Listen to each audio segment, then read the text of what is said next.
Fi a Cherddoriaeth gan Mari Selway, Cangen yr Wyddgrug. Pan ofynnwyd I mi ysgrifennu'r erthygl hon am fi a cherddoriaeth, fy ymateb cyntaf oedd gwrthod, gan nad oeddwn nhw'n credu bod gen I lawer i'w ddweud. Ond wedi ail feddwl, heb gerddoriaeth, byddai fy mywyd wedi bod yn wag iawn. Felly, dyma groniclo peth o fy hanes. Fe'm ganwyd yn Rhagfyr 1937, yr unig ferch I Emlyn a Dil Jones goginan ger Aberystwyth. Roedd gen I fi'n brawd o'r enw Gwyn, oedd 2 flynedd yn hŷn na mi. Pan oeddwn yn 2 oed, penderfynais fy mod eisiau dysgu chwarae'r piano, ac ar fy liwt fy hun, a chiro ar ddrws Miss Lizzie Williams, a thrawes yn yr ysgol gynradd, I ofyn iddi a fysai'n fodlon rhoi gwersi piano I mi. Cefais wersi piano gan Miss Williams tra roeddwn yn yr ysgol gynradd, a llwyddais I ennill gradd 5 Coleg Cerdd Llundain.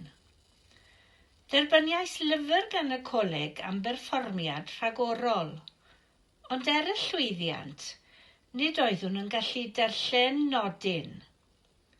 Dull Miss Williams o fy addysgu oedd ailadrodd drosodd a throsodd nes bod fy mysedd yn brifo.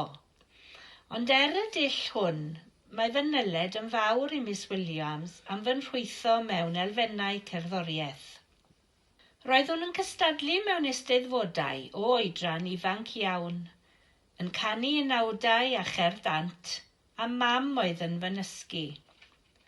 Wedi gadael ysgol gynradd goginan, es I ysgol ramadeg Ardwyn yn Aberystwyth, a chefais wobr arbennig am ennill y marciau uchaf yn y sir yn yr arholiad lefel O cerddoriaeth.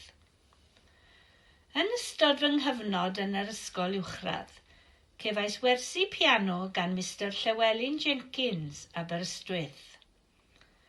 Dysgais ddarllen nodau ac es ymlaen I ennill gradd 8.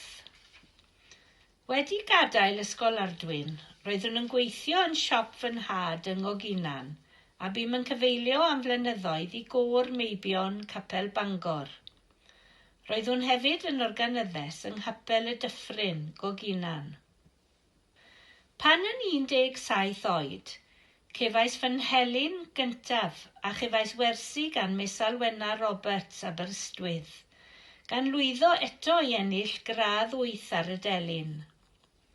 Yn eisteddfod Llangefni 1957, yn 19 oed, cefais fy urddo i'r wisg werdd gan Cynnan o dan yr enw gorsedd Telenores Rheidol. Yn fy arddegau, roedd Ted Richards Carno yn creu gosodiadau cerddant I mi, ac roeddwn innau wrth fy modd yn cystadlu mewn eisteddfodau lleol a thu hwnt. Ond un diwrnod, dywedodd Mr Richards wrthyf, wedi mi ofyn iddo greu gosodiad I mi, I geisio gwneud y gosodiad fy hun. Bym wrthi yn ddiwyd a danfonais un pennill yn unig o'r cywydd, sef y darn gosod ato. Dyma'r ateb a gefais mewn llythyr. Anwyl ddiogyn, mae'r pennill cyntaf yn ardderchog. Nawr ewch ati I osod y pennillion eraill. A dyma ddechrau blynyddoedd o osod cerdd dant. Yn Ebrill 1962, gofynnwyd I mi gyfeilio ar y delyn ar gwrs dawnsio gwerin ym Mhantefedwen, Borth. Yn digwydd bod ar y cwrs hwnnw, roedd Mari Selway, a ddaeth yn ŵr I mi ymhen blwyddyn. Ar ôl priodi yn 1963, bydd 2 ohonom yn brysur iawn yn cynnal nosweithiau llawen ledled Cymru, yng Nghwmni Trefor, brawd Alwyn, a'i deulu, a llawer o artistiaid dawnus eraill. Ar ôl byw ym Mae Colwyn am 2 flynedd, Cafodd alwyn ei benodi yn brifathro yn Llansannan, pentref diwylliedig iawn.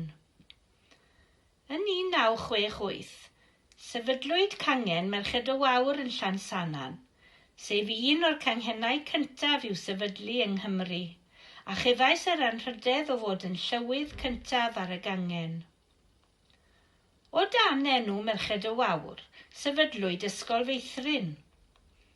Gofynnwyd i mi fod yn arweinydd cyntaf y cylch, gydag aelodau eraill y gangen yn cynorthwyo, a daeth cerddoriaeth yn adnodd gwerthfawr iawn, gan nad oedd gennym lawer o adnoddau eraill.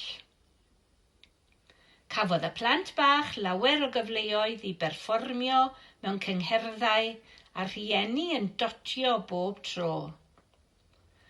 Roedd hwn hefyd yn aelod ac yn cyfeilio ar y delyn i Barti Blodau'r Grug, sef parti o ferched ifanc o Llansannan a'r Cyffiniau, a sefydlwyd gan Gwen Wyn Jones. Cawsom 3 o blant, Dylan, Buddig a Dyfrig, a buom fel teulu lawer gwaith yn diddori mewn cymdeithasau. Roedd gennym hyd yn oed fand, fi yn canu'r delyn, Alwyn yn chwarae'r organ geg, Dylan ar y piano, Buddig ar y gitar a Dyfrig ar y triongl. Dyddiau da. Dros y blynyddoedd, rwyf wedi mwynhau hyfforddi llawer i ganu, a nifer ohonynt wedi cael llwyddiant mewn eisteddfodau cenedlaethol. Bym yn creu gosodiadau cerddant ac yn hyfforddi triawd hiraethog, sef Nia Clwyd, Elinor Rogers a Mari Selway, ac yn fwy diweddar hyfforddi fy wyres Marged i ganu. Gan fy mod yn canu'r delyn, cefais swydd fel athrawes deithiol yn ysgolion Sir Ddinbych. Derbyniodd llawer o blant wersi gennyf, ac rwyf yn falch o gael dweud bod rhai ohonynt yn parhau i ganu'r delyn hyd heddiw, ac yn cael eu cydnabod fel rhai o brif delynorion Cymru. Yn y 70au, gofynnwyd i mi roi sgwrs am y delyn a gosod cerddant yng Nghymdeithas y Dynion yn Llansannan, sef cylch yr Aled. Cafwyd noson hwyliog a chafodd yr aelodau gyfle i greu a chanu ei gosodiadau syml. Yn dilyn y noson honno, trafodwyd y posibilrwydd o sefydlu côr o ddynion, a dyna ddechrau côr meibion Bro Aled. Bym yn arwain y côr am dros 30 mlynedd. Yn 2004, daethom i fyw i'r Wyddgrug. Yn 2007, cynhaliwyd Eisteddfod Genedlaethol yr Wyddgrug a gofynnwyd i mi gasglu parti o ferched ynghyd i ganu mewn rhaglen deyrnged i'r parch Eirian Davies. Dyma ddechrau parti sisiwrn a bym yn arwain y parti am 10 mlynedd. Fel y gwelwch, mae cerddoriaeth wedi chwarae rhan flaenllaw iawn yn fy mywyd ac wedi dod â chryn bleser i mi dros y blynyddoedd.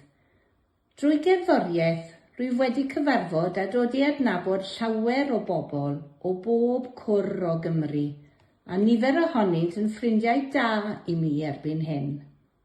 Yn sicr, mae cerddoriaeth wedi llenwi fy mywyd, a diolch amdano.